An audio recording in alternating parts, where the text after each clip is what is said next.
कि भारत में 100 में से 10 से 40 बच्चों को विभिन्न कारणों से विभिन्न राज्यों में माँ का दूध नसीब नहीं हो पाता है विभिन्न कारणों से। पर अगर यह दूध उपलब्ध करा दिया जाए तो 100 आकस्मिक मृत्यु में से 16 बच्चों को माँ के दूध की वजह से बचाया जा सकता है। बहुत बड़ा फिगर। और आपको जानकर सरप्राइज होगा कि भारत की मृत्यु दर, बाल मृत्यु दर श्रीलंका और बांग्लादेश से भी ऊपर है।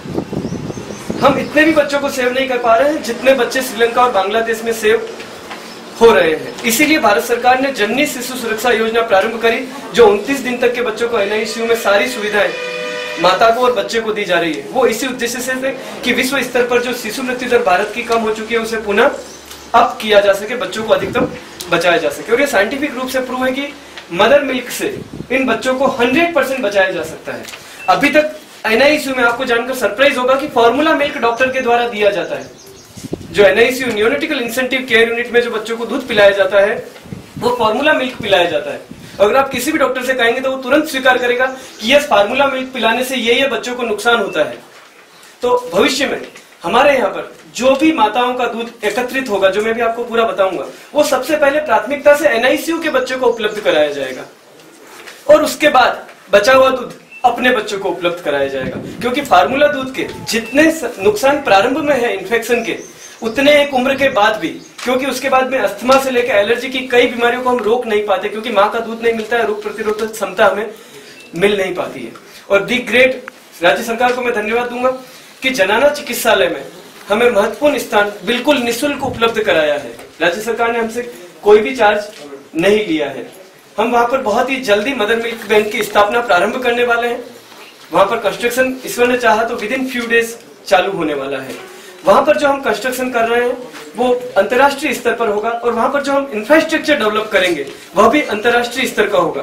किसी भी माँ का दूध लेने से पहले हम उसका पूरा डायग्नोसिस करेंगे, HIV, hepatitis B, hepatitis C, VDRL, syphilis इत्यादि।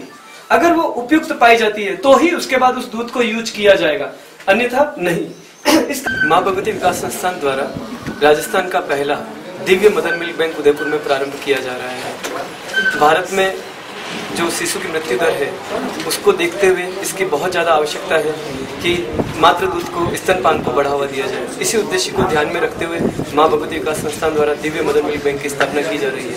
आपको जानकर आश्चर्य होगा कि जो आकस्मिक 100 मृत्यु को बच्चे प्राप्त होते हैं उसमें से 16 बच्चों को माँ के दूध से बचाया जा सकता है। जस्ट इसका कार्य उसी प्रकार से है जैसे कि ब्लड बैंक का कार्य रहता है। अधिकतम बच्चों को इससे बचाया जा सकता है। मैं आप सबसे आह्वान करता हूं कि अपना उन माताओं से जो धात्री माता है अपना दूध दान देने के लिए आगे आए ताकि उन बच्चों को बचाया जा सके। इसकी स्थापना राज्य सरकार ने हमें जनाना चिकित्सालय में निःशुल्क स्थान उपलब्ध कराया है, वहाँ पर की जाएगी। जी, मेरा नाम है तरन्नुम सिन्हा।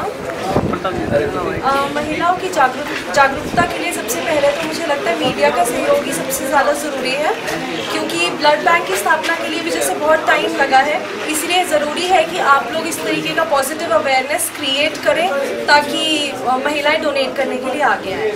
किस तरह से दूध को सेफ रखा जाएगा वहाँ पे? इसके ये बहुत ही एक्चुअली टेक्निकल प्रोसेस रहेगा और इसके लिए हमारे को फंड्स की ज़रूरत है। तो इनिशियल कॉस्टिंग 25 लाख है, तो बहुत ही अच्छे तरीके से उसको पहले जो औरतें आगे आएंगी उनसे क्वेश्चंस पूछे जाएंगे, क्वेश्चनर फिल कराया जाएगा, प्रॉपर स्क्रीनिंग होगी, उनकी हेल्थ हिस्ट्री के बारे में हमको पता कराया जाएगा, फिर उसको कूल इन किया जाएगा और -20 डिग्री सेल्सियस पे स्टोर भी किया जाएगा।